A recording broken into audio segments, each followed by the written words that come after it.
መጥፎና ጠማማ ትውልድ ስናገለግል የመጀመሪያው ምን መሆን ያለብን?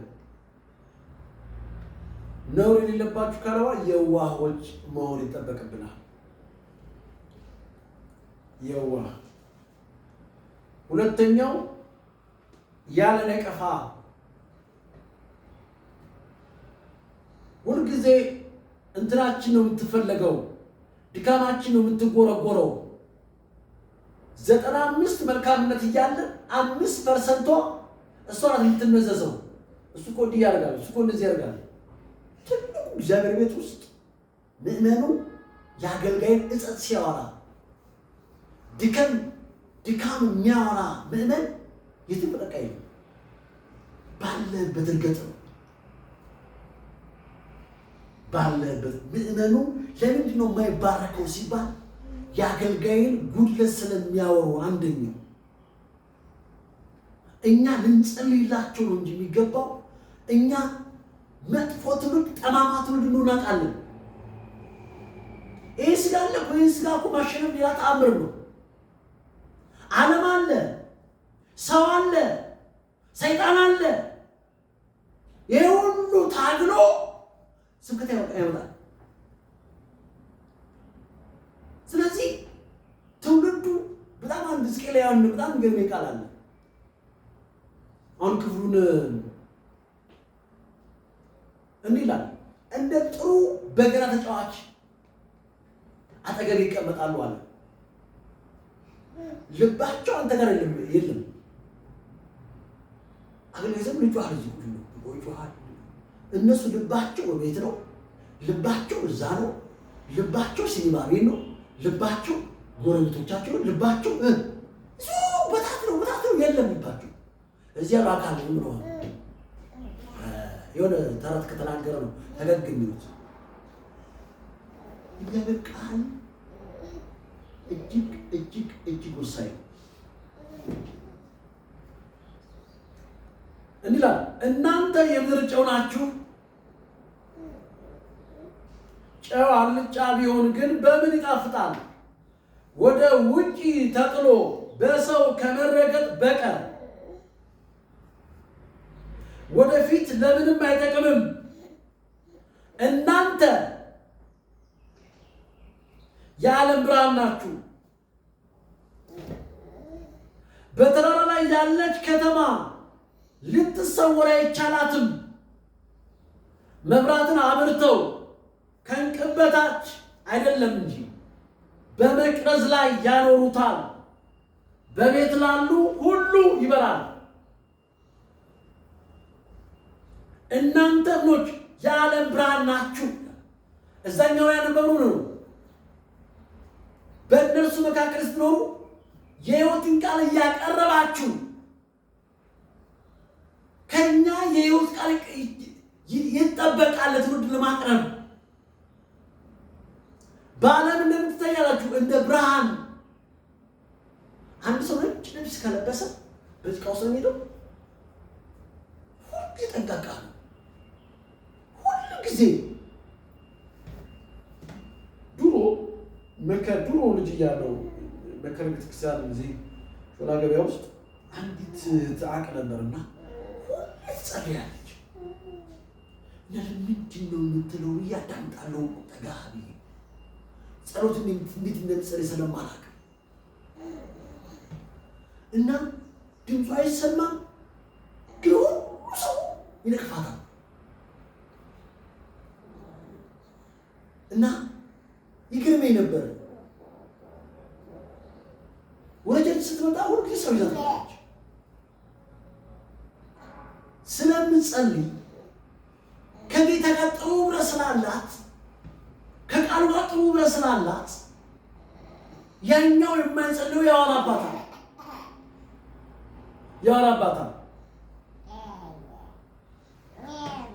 ደግሞ የማያወራው እሷ ግን ሁሉ ከጌታ ጋር ናት። ስለዚህ እኛ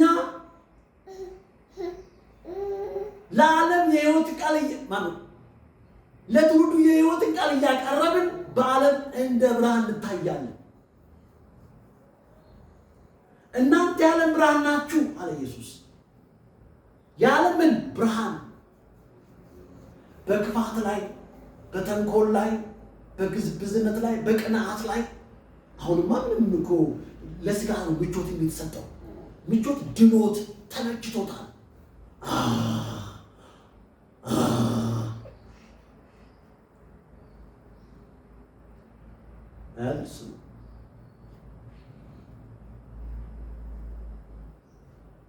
እንዴት ሰይጣን በሩ ብዛት ወደኛ የሚገባበት። እናንተ የዓለም ብርሃን ናችሁ። የሕይወት ቃል ዝም ብሎ አይመጣም፣ ዝም ብሎ አይመጣም። በተራራ ያለች ከተማ ልትሰውሯት አትችሉም ማለት ነው። መብራትን አብርቶ ከእንቅብ በታች አይደለም እንጂ ከመቅረዝ በላይ ያኖሯታል። እንቅብ ማለት ሌማት ማለት እንጀራ የሚደረግበት ማለት ነው። መብራትን አብርተው እንቅቡን ከላይ መብራት ከዚያ እናስቀምጠው አይሸፈንም ነው። ሕይወት ክርስቶስን አንደብቀውም ነው፣ እናውራው ነው። እንትና ይለኛል እንትና የሚባል ነገር የለም። ወንጌል ሊነገር የሚገባ ሊዘከር የሚገባ የምንነግረው በጠማማና በመጥፎ ትውልድ መካከል ነው። እኔ ተከራየሁበት ቤት ረበሽከን፣ አሁን ረበሽከን ጊዜ እንግዲህ ወንጌልን ከላይ ቤተክርስቲያን አልማርያም አለች፣ ከታች ደግሞ መሰረተ ክርስቶስ አለ። እኔ መሀል ነኝ። የኔ ቃል እንዴት ነው የሚረብሸው? ይስጠቅ ያንተ ቃል እሾክ ነው፣ ግድ ነው። ሰውን መፍራት ወጥመድን ይላል መጽሐፍ። እኛ እንድንፈራ የተፈቀደልን እግዚአብሔር ብቻ ነው። እዚህ ጋር አስቀምጡናል። አዎ ተቀምጠናል። እዛ ቦታ ላይ አዎ ሂዱ ስንበለብቅ ብለን ሻንጣችን አንግበን ምናምን መሄድ ነው። አለቀ። ምጽአተኞች ነን እኛ እንጂ አንድ ቦታ እንደ ዛፍ ተክለን እዛ ማርጀት የለብንም። እናንተ የዓለም ብርሃን ናችሁ። በተራራ ላይ ያለች ከተማ ልትሰውር አይቻላትም። መብራትን አብርቶ ከእንቅብ በታች አይደለም እንጂ በመቅረዝ ላይ ያኖሩታል ይላል። በቤት ላሉ ሁሉ ይበራል ይላል። ያበራል፣ መብራት አለበት። መልካሙ ስራችሁን ይላል። ምናችሁ? መልካም ስራ። መልካሙ ስራችሁን አይተው የሚታይ ነው። መልካሙ ስራችሁን አይተው የሰማይ አባታችሁን እንዲያከብሩ። የማን አባት? የኔና አንቺ፣ የኔና የሷ። ሰዎች ሲያዩን ኮል እንዴት አድርገን ነው እነሱ ልክ እንደነሱ እኛ ከብስብስብስብስ ያለ እረፍት ያጣል ነው። ክርስቲያን የተረጋጋ ነው። ክርስቲያን እንደ እግዚአብሔር ቃል የሚኖር ነው። ክርስቲያን አምላኩን የሚፈራ ነው። የሚፈራ ሰው ደግሞ ይታያል በተግባሩ ላይ። ክርስቲያን ታማኝ ነው።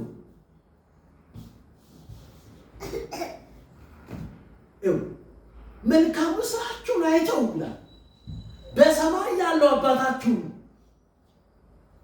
እንዲያከብሩ ብርሃናችሁ በሰው ሁሉ ፊት ይብራ።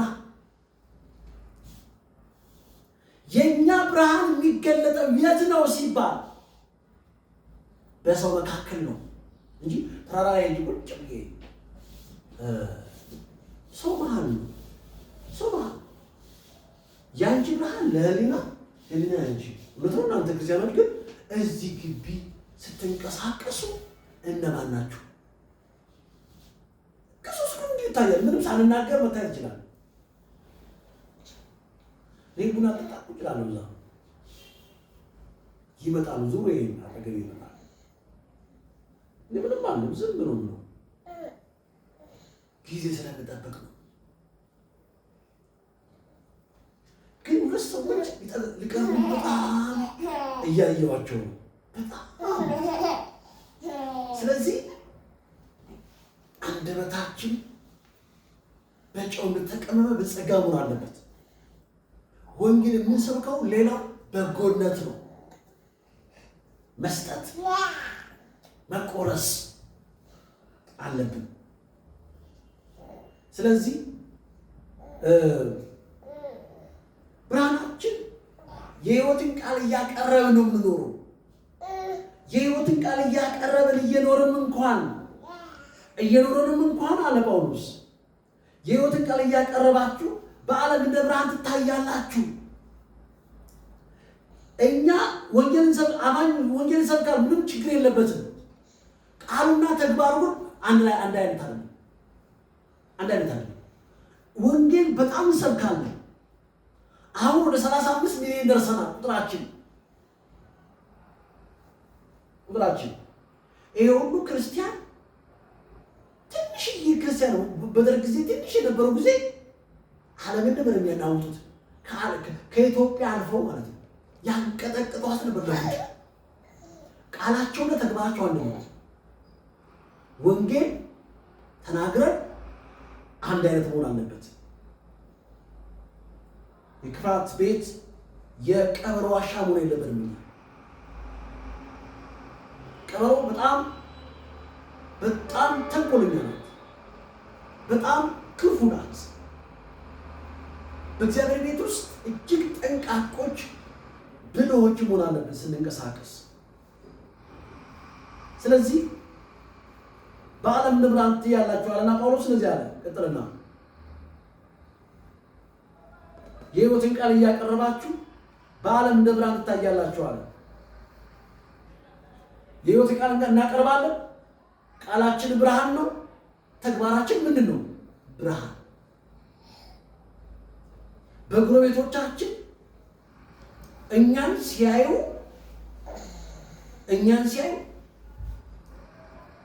ምንም ነገር እነሱ መኪና ምንም ኑሯቸው የተቀበዘበዙ ናቸው። እኛም የምንቀበዘበዝ ከሆነ ችግር አለ ማለት ነው። ወይ ኢየሱስ እኛ ውስጥ የለም። ዝም ብለን ነው ኢየሱስ ምንድን ነው? ኢየሱስ ጋር የተረጋጋን እንዲህ አለ ጳውሎስ ይህን ቃል እያቀረባችሁ ስለዚህ በከንቱ እንዳልወጡ ይላል። በከንቱ እንዳላገለገልኩ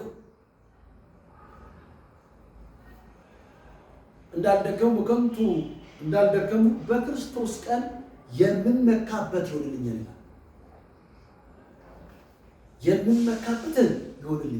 መመካት ምንድን ነው? መመካት ማለት መስክሬ አምጥቼ ተክዬ ኮትኩቼ እግዚአብሔር ያሳድጋል። ስለዚህ የማቀርበው ቃል የምኖረው ኑሮ ጤናማ ነው። እኔ ራሴን እስከማውቀው ድረስ ጤነኛ ነኝ እያለ ነው ጳውሎስ። ሁልጊዜ ራሱን ይመረምራል። እኛ ሀገር ራስን መመርመር ማለት ኃጢአተኛ ነኝ እኔ ልትሆን ትችላለህ። እኛ ግን ኃጢአተኛ ሳንሆን ምህረት ነው የሚያስፈልገን። የምህረቱን ባለጠግነት ነው እንድንጠይቅ ተፈልገው። ኃጢአተኛ እነዛኞቹ ናቸው። መጽሐፍ እንደዚህ ይላል፣ ብርሃንሽ መጥቷል ተነሺ አብሪ። የእግዚአብሔር ክብር ወጥቶልሻል ተነሺ አብሪ ካለ በኋላ ብርሃንሽ መጥቷል የእግዚአብሔር ክብር ወጥቶልሻል ተነሺ አብሪ አለና ጨለማ ምድር ይላል። ድቅድቅ ጨለማ አዛብ ይሸፍናል። ጨለማ ማለት በነገራችን የኑሮ ውድነት ነው፣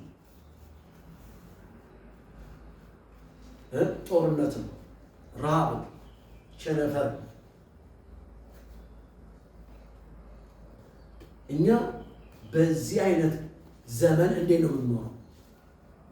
የተረጋጋ ህይወት፣ ቆሎም እንብላ፣ ሽምብራ ምንም አይነት ጎመንም እንብላ የተቀበዘበዘ መሆን የለብንም። ቅዥ ኖ ቁጭ።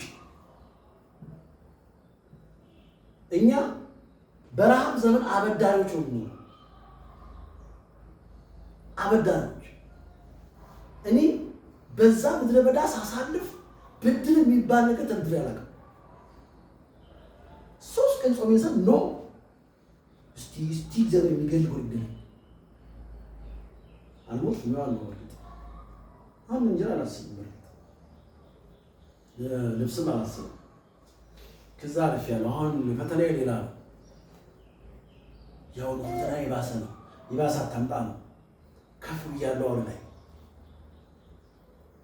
አሁን የነፍሳት ጉዳይ ነው። አሁን ሰዎችን የማዳር ጉዳይ ነው የኔ ትልቁ። ሰዎችን ከጨለማ ወደ ብርሃን ማምጣት ነው። ያመጣኋቸውን ሰዎች እንደሚገባ ማሳደግ ነው። ቆፍጠን ያለ ክርስቲያን ቀዥቃዣ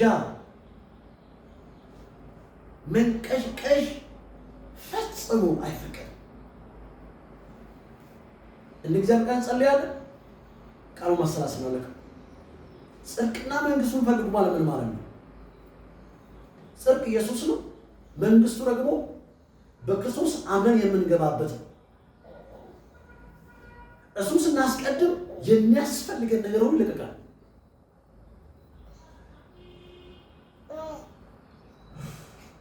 ስለዚህ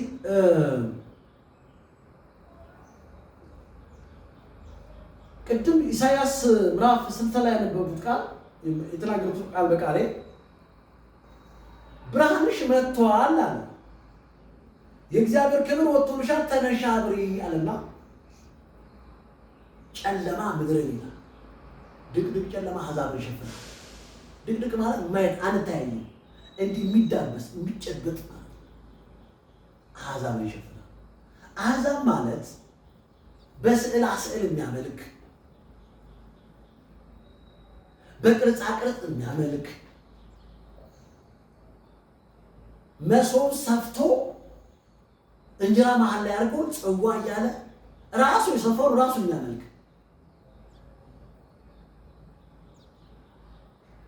አድባር ራሱ የተከለውን ዛፍ ራሱ አድባር እያለ የሚያመልክ ይህንን ነው አሕዛብ የሚለው። አምላክ የላቸውም። በፍጥረት ላይ የተመረኮዙ ፍጥረትን የተፈጠረን የሚያመልኩ ናቸው አሕዛቦች። መጽሐፉ የሚለን ጨለማ ምድርን ይላል። ድቅድቅ ጨለማ አሕዛብን ይሸፍናል ይላል። አሁን ይህ ድቅድቅ ጨለማ ሲመጣ እኛ እዛ ድቅድቅ ጨለማ ውስጥ ነን ወይ ነው? አሁን ይህን ድቅድቅ ጨለማ ሰዎች ሁሉ እኔን አይመለከትም። የድቅድቅ ጨለማ መጽሐፉ እንደዚህ ይላል። ድቅድቅ ጨለማ አሕዛብን ይሸፍናል ይላል። ከዛስ እግዚአብሔር ባንቺ ላይ ይታያል ይላል። አሕዛብ ወደ ብርሃን ይላል። አሕዛቦች ወደ እኛ ብርሃን መምጣት ጀምራል። ወደ ህይወታችን በጎርፍ ጀምራል። ጊዜው አሁን እየመጣ ነው። ይሄ ጎርፍ ትውልድ የሚጎርፍበት ስለምንጩ ጎርፍ አሕዛብ ወደ ማን? ወደ ብርሃን። አሕዛብ ወደ ብርሃንሽ ይመጣሉ። ወደ እያንዳንዳችን እኛ እነሱ ያሉበት ድቅድቅ ጨለማ ውስጥ ከሆንን እኛም እነሱ ውስጥ ነን። ጨለማ ምድርን ሲሸፍን ጨለማ ምድርንና ድቅድቅ ጨለማ አሕዛብን ከሆነ የሸፈነው እኛ ነጠለም ነው የምንሆነው። እኛን አይመለከትም ጨለማ፣ ክፋት እኛን አይመለከትም። እኛ እናንተ የዓለም ብርሃን ናችሁ ተብለናል። እኛ ይሄ በመጥፎና በጠማማ ትውልድ መካከል ስንኖር የሕይወትን ቃል እያቀረብን በዓለም እንደ ብርሃን እንታያለን። ሰዎች ቃላችንን ለመስማት፣ ሰዎች ኢየሱስን ለማየት ወደ ብርሃናችን ይመጣሉ።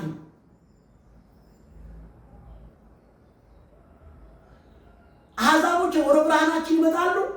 ነገስታቶች ደግሞ ወደ መውጫችን ጽላል ይመጣሉ። ዛሬ እንደዚህ ነን አይደል? እግዚአብሔር ዝም ብሎ አያፈጋም ሰው። እግዚአብሔር ዝም ብሎ ሰው አይደለም። ትንሽ ጊዜ ጠብቁ። ልንነጠቅም ልንነሳ ነው። ስለዚህ የኛ ድርሻ ቃል ላይ ጸሎት፣ ቃል ጸሎት፣ ቃል ጸሎት፣ ወንጌል ስርጭት ከቅዱሳን ጋር በማድረግ ከዛሬ ደግሞ በሩና የዋለ ማርኬት ክርስቲያን ቀልድ የሚባል ነገር አናውቅም። እንሰራለን፣ እንጸልያለን። ጌታ ይባረክ። እንጸልያለን።